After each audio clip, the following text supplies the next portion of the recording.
A senha para entender as mudanças na era da cultura digital tem 14 letras e está plenamente ligada ao processo de comunicação. Trata-se de um termo muito falado nos dias de hoje, embora nem sempre usado no sentido adequado. Essa palavra é interatividade. Este é o ponto de partida da nossa entrevista de hoje com o professor Marco Silva. Ele explica como os processos de interação passaram a transformar diversas áreas da nossa vida, entre elas a educação.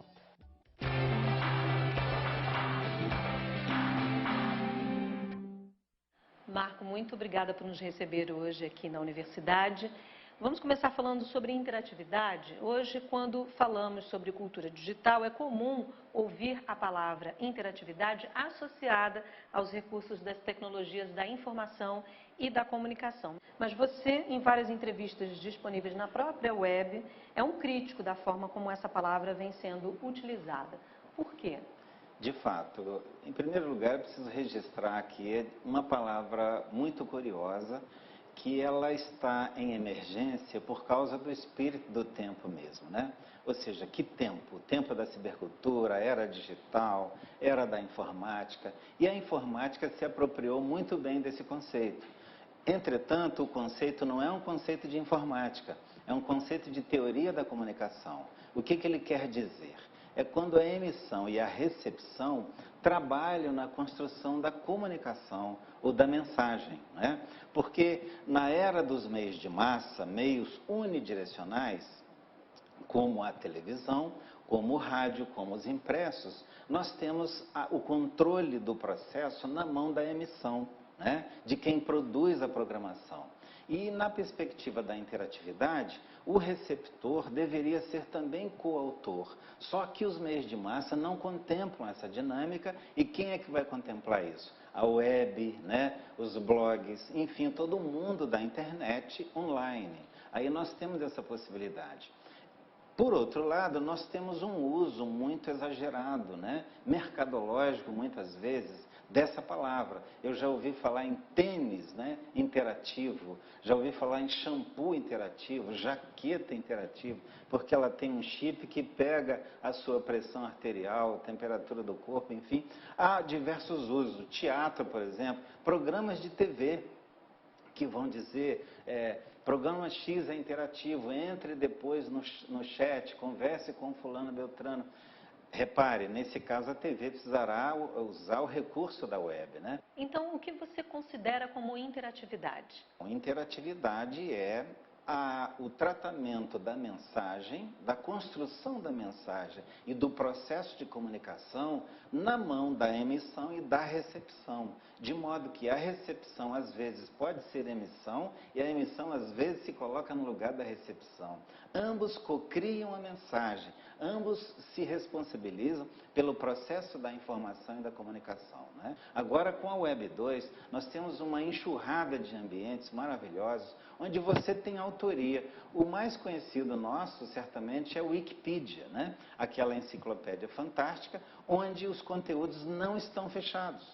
Você pode, diante de um verbete, agregar valor. Então, esse verbete, ele é social, ele não é mais de autoria de uma pessoa emissora, digamos assim. Vamos falar de escola agora. Você é autor do livro Sala de Aula Interativa. Como é, de fato, uma sala de aula interativa? Bom, antes de mais nada, é preciso lembrar que a sala de aula está no mesmo paradigma dos meios unidirecionais de massa, né? Ela está na mesma lógica da televisão. O professor apresenta o conteúdo para o aluno assistir.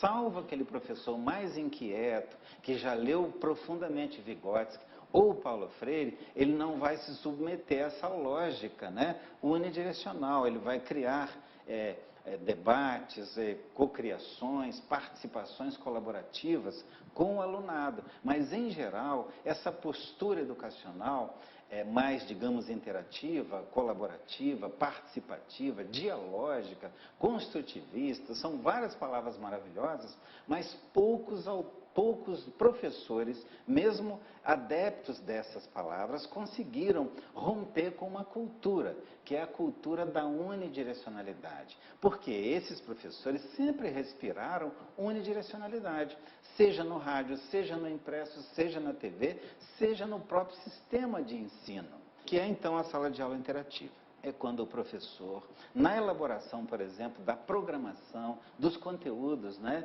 de aprendizagem, ele está sempre contando com a entrada do aprendiz, com a colaboração do aprendiz, com a atuação ativa do aprendiz em colaboração na construção desse conhecimento.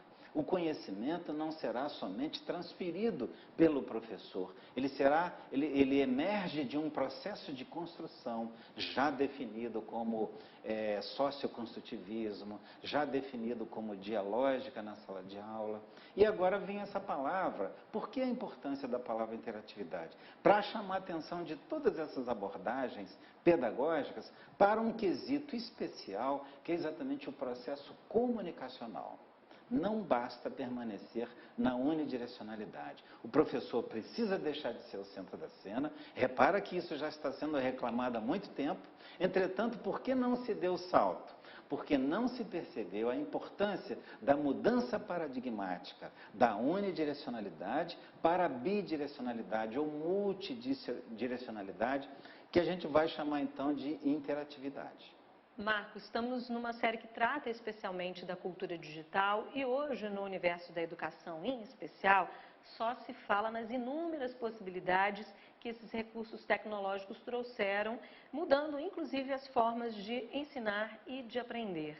Como você vê a entrada das tecnologias digitais na escola e no dia a dia da sala de aula? Se os alunos agradecem, entretanto, entre os professores ainda há resistências. E aqui é que está o grande problema. A rejeição se dá muito por aí na utilização do computador e da internet, né? De fato, é um meio diferenciado em relação à TV. Aqui você precisa de autoria, você precisa de inclusão digital. Não basta meramente trocar o canal. Você que tem que construir as coisas. Como os professores não estão sendo incluídos digitais, né? Não estão recebendo formação adequada para trabalhar com esse novo meio, nós temos aí a subutilização do computador, a subutilização da web, professores utilizando o computador como se utilizaria a televisão. Para o aluno assistir o texto, para o aluno copiar um texto, ou como máquina de escrever, para o aluno digitar o seu trabalho e entregar. Agora, Marco, muitos professores se queixam de que não tiveram contato nos cursos de formação inicial com essas tecnologias e que se veem muitas vezes obrigados a descobrir sozinhos as possibilidades que esses recursos podem oferecer.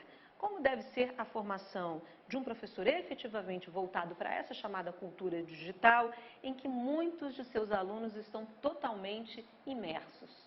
É preciso que se invista nesse processo de formação, né?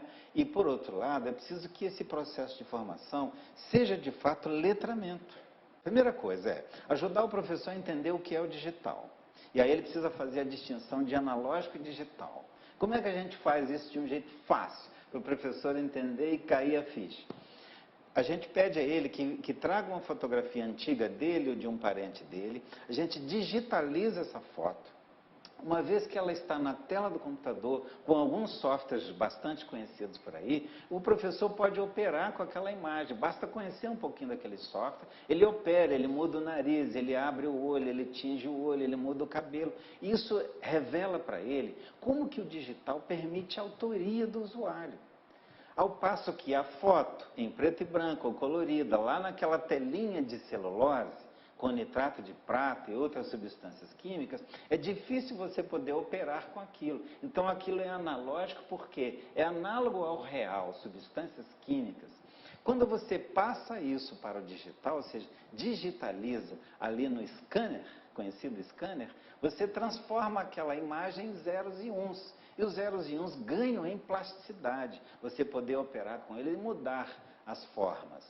Então o professor, no tal processo de formação continuada, chamado letramento digital, né, ou inclusão digital, articuladamente com o currículo, ele precisará entender o que é de fato essa tecnologia digital nova. né?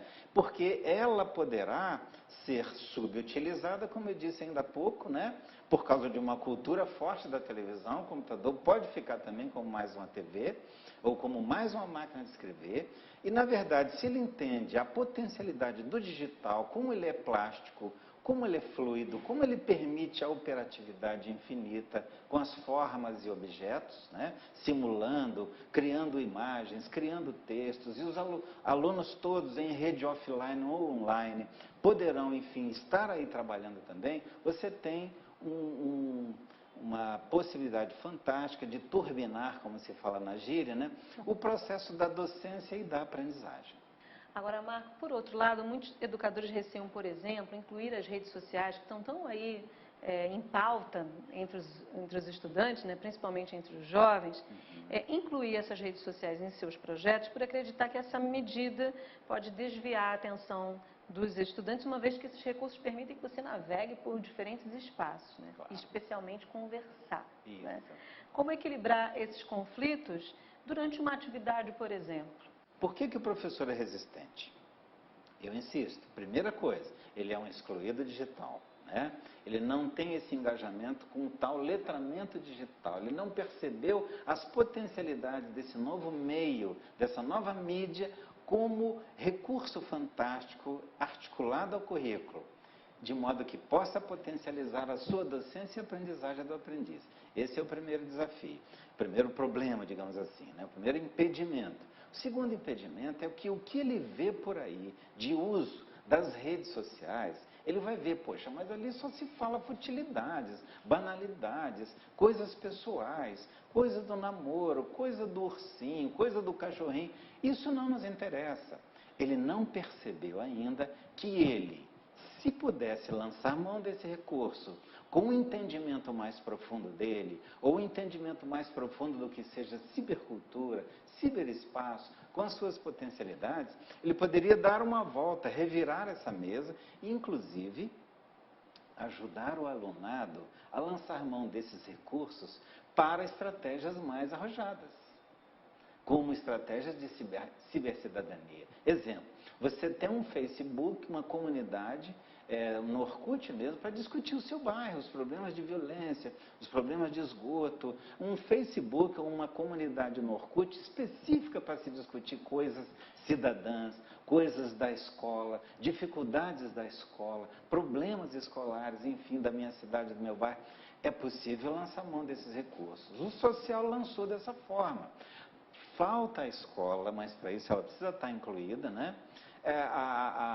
Ensinar para a criançada, oferecer para a rapaziada outras formas de utilização desses recursos fantásticos, que eu, pessoalmente, considero ainda subutilizados.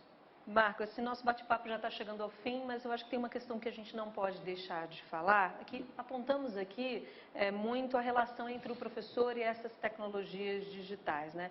Agora, a escola como um todo, como é que você vê essa escola que está aí, estaria comprometida de fato com a chamada cultura digital? E aí a gente está englobando todos os atores que estão nessa escola, além do professor, a gestão, a coordenação pedagógica, enfim, toda a comunidade educacional presente dentro da escola. Os professores, os coordenadores, a direção, a mediação docente precisa estar inteiramente articulada aí com esses recursos para que eles não fiquem alguma coisa correndo no paralelo, como muitas vezes se vê, né? Então, mais uma vez voltamos. A tal formação continuada para uso desses equipamentos, né, o tal letramento digital, ele precisa envolver não somente os professores, que estão ali na superfície de contato direto com os alunos.